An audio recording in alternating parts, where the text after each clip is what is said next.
പുതിയ വീഡിയോയിലേക്ക് എല്ലാ കൂട്ടുകാർക്കും സ്വാഗതം. ഇനി ഞാൻ നിങ്ങളുമായി പങ്കുവെക്കുന്ന അപ്ഡേറ്റ് ഇന്ന് കഴിഞ്ഞ സ്മാക്ഡൗൺ എപ്പിസോഡിൽ നിന്ന് നമുക്ക് ലഭിച്ച കുറച്ച് സ്റ്റോറി ലൈൻ അപ്ഡേഷൻസും അതുപോലെ തന്നെ നിലവിൽ പുറത്തേക്ക് വന്നിട്ടുള്ള 2 ബ്രേക്കിംഗ് ന്യൂസുകളെ സംബന്ധിച്ചുമാണ്. അപ്പോൾ നമുക്ക് ഇന്നത്തെ സ്മാക്ഡൗൺ എപ്പിസോഡിനെ സംബന്ധിച്ചുള്ള ചെറിയ സ്റ്റോറി ലൈൻ ഡെവലപ്മെൻറ്റ്സ് നോക്കാം. അതിൽ ആദ്യത്തേത് Andre the giant memorial battle royal മത്സരത്തിൽ റോയ്സ് കീസ് എന്ന റെസ്ലർ വിജയിക്കുന്നതായിട്ടാണ് നമുക്ക് കാണാൻ സാധിച്ചത്. റോ ബ്രാൻഡിൽ നിന്നും സ്മാക്ഡൗണിൽ നിന്നും NXTയിൽ നിന്നും എന്തിനേറെ ട്രിപ്പിൾ എ എന്ന് പറയുന്ന മെക്സിക്കൻ കമ്പനിയിൽ നിന്ന് വരെ റെസ്ലേഴ്സ് ഈ ഒരു ബാറ്റിൽ റോയലിൽ പങ്കെടുത്തിട്ടുണ്ടായിരുന്നു. അവസാനം ടോള ടോങ്ക എന്ന് പറയുന്ന റെസ്ലറിനെ എലിമിനേറ്റ് ചെയ്തുകൊണ്ടാണ് റോയ്സ് കീസ് ഈ മത്സരത്തിൽ വിജയിച്ചത്.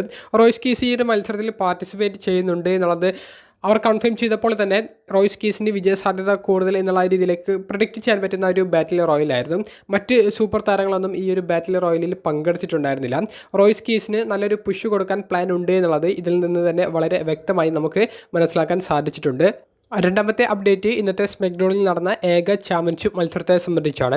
WWE ടാഗ് ടീം ചാമ്പ്യന്മാരായ R-Truth, ഡാമിയൻ പ്രീസ്റ്റ് തുടങ്ങിയവരുടെ ടീം ന്യൂ ഡേ ടീമിനെതിരെ ടൈറ്റിൽ ഡിഫെൻഡ് ചെയ്യുകയാണ് ചെയ്തത്. കോഫി കിങ്സ്റ്റൺ, ഗ്രേസൺ വോളർ തുടങ്ങിയവർക്കെതിരെയാണ് ടൈറ്റിൽ ഡിഫെൻഡ് ചെയ്തത്. സക്സസ്ഫുള്ളായി R-Truthനും ഡാമിയൻ പ്രീസ്റ്റിനും ടൈറ്റിൽ റിട്ടേൺ ചെയ്യുന്നതായിട്ടാണ് നമുക്ക് മത്സരത്തിൽ കാണാൻ സാധിച്ചത്. ഒരു ഏവറേജിനേക്കാൾ താഴെ നിൽക്കുന്ന ഒരു മത്സരം മാത്രമായിട്ടാണ് അത് ഫീൽ ചെയ്തത്. മറ്റൊന്നുള്ളത് നമ്പർ 1 കണ്ടൻഡേഴ്സ് മത്സരമാണ്. നിലവിലെ വുമൻസിൻ്റെ യുണൈറ്റഡ് സ്റ്റേറ്റ്സ് ചാമ്പ്യനായ ജൂലിയയുടെ അടുത്ത എതിരാളിയെ കണ്ടുപിടിക്കുന്ന ഒരു നമ്പർ 1 കണ്ടൻഡേഴ്സ് മത്സരം. അതിൽ വുമൻസിൻ്റെ മുൻ ചാമ്പ്യനായ ടിഫനി സ്ട്രാറ്റനും ജോർഡൻ ഗ്രേസും തമ്മിലുള്ള ഒരു 1-on-1 മത്സരമാണ് നടന്നത്. ജോർഡൻ ഗ്രേസിനെതിരെ നല്ലൊരു പ്രകടനം തന്നെയാണ് ടിഫനി സ്ട്രാറ്റൻ പങ്കുവെച്ചത്. ഇന്നത്തെ സ്മാക്ഡൗണിൽ കൊള്ളാം എന്ന് പറയാൻ സാധിക്കുന്ന ഒരു മത്സരമായിട്ട് ഈ ഒരു 1-on-1 നമ്പർ 1 കണ്ടൻഡേഴ്സ് മത്സരം മാത്രമാണ് എനിക്ക് ഫീൽ ചെയ്തത്. നിങ്ങളുടെ അഭിപ്രായങ്ങൾ, മത്സര പ്രകടനത്തെ സംബന്ധിച്ചുള്ള അഭിപ്രായങ്ങൾ കമൻറ്റ് ബോക്സിൽ രേഖപ്പെടുത്തുക. ജോർഡൻ ഗ്രേസിനെ പിൻഫോളിലൂടെ പരാജയപ്പെടുത്തിക്കൊണ്ട് ടിഫനി സ്ട്രാറ്റൻ വിജയിക്കുന്നു.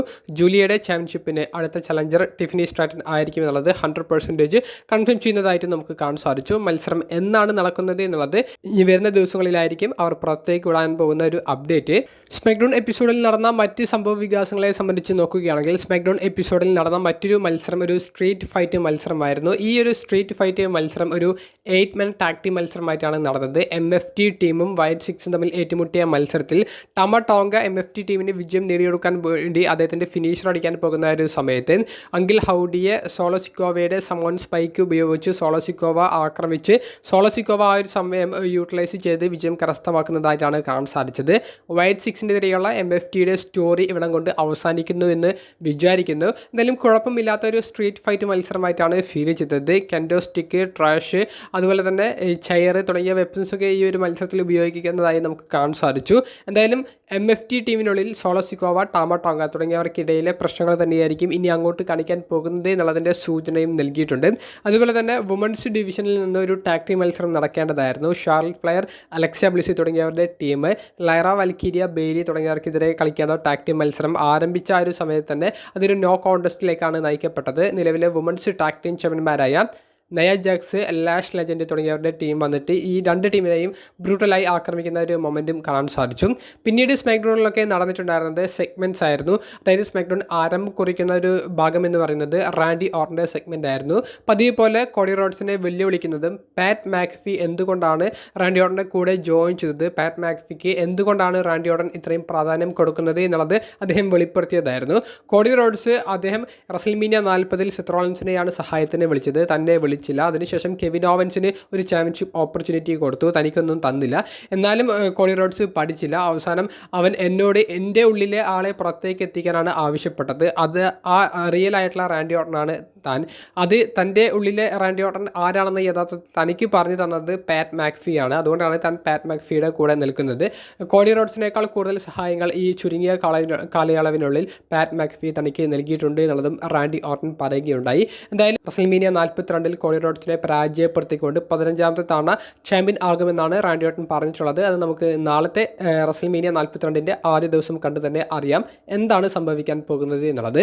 കൂടാതെ അൺസാങ്ഷൻഡ് മാച്ചായിട്ട് നടക്കാൻ പോകുന്ന ജേക്കബ് ഫാറ്റു ഡ്രൂ മാക്കിൻ്റെയർ തമ്മിലുള്ള ഒരു ബാറ്റിലിൽ ജേക്കബ് ഫാറ്റു ഇന്നൊരു പോലീസ് കാറിൻ്റെ മുകളിൽ കയറിക്കൊണ്ട് അദ്ദേഹത്തിൻ്റെ പാസ്റ്റിനെ സംബന്ധിച്ച് സംസാരിക്കുന്നുണ്ട്. താൻ മുൻപ് ജയിലിലേക്ക് കിടന്നിട്ടുണ്ട് എന്നുള്ളത് ജേക്കബ് ഫാറ്റു തന്നെ പറയുന്നുണ്ട്. പക്ഷേ അതെല്ലാം മാറി താനിപ്പോൾ മറ്റൊരു വ്യക്തിയായി മാറി. തനിക്കിപ്പോൾ പോലീസ് കേസുകളോ ഒന്നുമില്ല. പക്ഷേ താൻ ഇപ്പോഴും ജയിലിനെ ഒന്നും ഭയപ്പെടുന്നില്ല. അതുകൊണ്ട് തന്നെ വിജയിക്കാൻ വേണ്ടി ഡ്രൂ മാക്കിൻ്റെയറിനെതിരെ ഏതൊരു അറ്റം വരെ ഈ അൺസാങ്ഷൻഡ് മാച്ചിൽ പോകാനും താൻ തയ്യാറാണ് എന്നുള്ള വലിയൊരു വെല്ലുവിളിയും ഡ്രൂ മാക്കിൻ്റെയറിന് ജേക്കബ് ഫാറ്റു കൊടുക്കുന്നതായിട്ടാണ് നമുക്ക് കാണാൻ സാധിച്ചത്.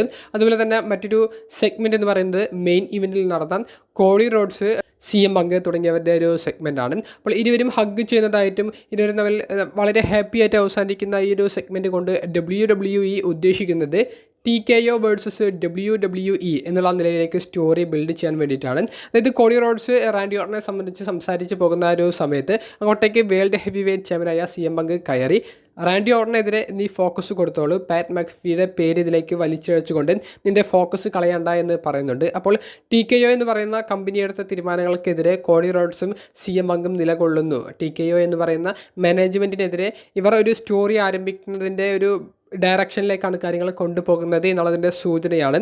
പാറ്റ് മാക്ഫിയുടെ പേര് നീ മാറ്റണം, നീ അതിലേക്ക് ഫോക്കസ് കൊടുക്കരുത് എന്ന് CM പങ്ക് കോഡി റോഡ്സിന് കൊടുക്കുന്ന ഒരു മെസ്സേജിൽ നിന്ന് നമുക്ക് മനസ്സിലാക്കിയെടുക്കാൻ സാധിക്കുന്നത്. അങ്ങനെയാണെങ്കിൽ റസൽമീനിയ 42 കഴിയുന്നതിന് ശേഷം ഇൻട്രസ്റ്റിംഗ് ആയിട്ടുള്ള ഒരു സ്റ്റോറി ആയിരിക്കും WWE ഉൾത്തിരിഞ്ഞ് വരാൻ പോകുന്നത് എന്നുള്ളത് ഓൾമോസ്റ്റ് കൺഫേം ആയിട്ടുണ്ട്. ഇതൊക്കെയാണ് സ്മാക്ഡൗൺ എപ്പിസോഡിൽ നിന്ന് നമുക്ക് പങ്കുവെക്കാനുള്ള അപ്ഡേറ്റ്സ് എന്നുണ്ടെങ്കിൽ 2 ബ്രേക്കിംഗ് ന്യൂസുകളെ സംബന്ധിച്ച് നമ്മൾ നോക്കുകയാണെങ്കിൽ അതിൽ ഒന്ന് മുൻ WWE ഡിവാസ് ചാമ്പ്യനായിരുന്ന പേജ് WWE റിട്ടേൺ ചെയ്യുന്നു എന്നുള്ളൊരു വാർത്തയാണ് നിലവിൽ പുറത്തേക്ക് വരുന്നത്. ബോഡി സ്ലാം എന്ന് പറയുന്ന വെബ്സൈറ്റാണ് ഇന്നലെ രാത്രിയോട് കൂടി ഈ ഒരു വാർത്ത പുറത്തേക്ക് വിട്ടത്. നിങ്ങളിൽ കുറേയധികം കൂട്ടുകാർ ഈ ഒരു വാർത്ത കേട്ടിട്ടുണ്ടാകുമെന്ന് വിചാരിക്കുന്നു. പേജ് ഒരു മൾട്ടി ഇയർ ഡീല് WWE നിലവിൽ സൈൻ ചെയ്തിട്ടുണ്ട് എന്നും റസൽമേനിയ 42 പേജിൻ്റെ ഒരു മത്സരം ഉണ്ടായിരിക്കാൻ സാധ്യതകൾ ഉണ്ട് എന്നുള്ള ഒരു അപ്ഡേറ്റുമാണ് അറിയാൻ സാധിക്കുന്നത്. അതായത് വുമൻസ് ടാഗ് ടീം ചാമ്പ്യൻഷിപ്പ് മത്സരത്തിൽ ബെല്ല ട്വിൻസിൻ്റെ ടീമിൽ നിന്ന് നിക്കി ബെല്ലയെ മാറ്റി ആ ഒരു പൊസിഷനിലേക്ക് ബ്രീ ബെല്ലയുടെ കൂടെ പേജ് ജോയിൻ ചെയ്തേക്കാൻ സാധ്യതകൾ ഉണ്ട് എന്നും നിക്കി ബെല്ലയുടെ ഇഞ്ചുറി കാരണമാണ് ഇത് സംഭവിക്കുന്നത് എന്നുമാണ് ഒരു റിപ്പോർട്ടിൽ കൊടുത്തിട്ടുള്ളത്. റസൽമേനിയ 42 ഇവരുടെ ഈ ഒരു ചാമ്പ്യൻഷിപ്പ് മത്സരം നടക്കാൻ പോകുന്ന ദിവസം ആദ്യ ദിവസമാണ്. അത് നാളെ ഞായറാഴ്ച നമുക്ക് കണ്ടു തന്നെ അറിയാം എന്താണ് സംഭവിക്കുന്നത് എന്നുള്ളത്.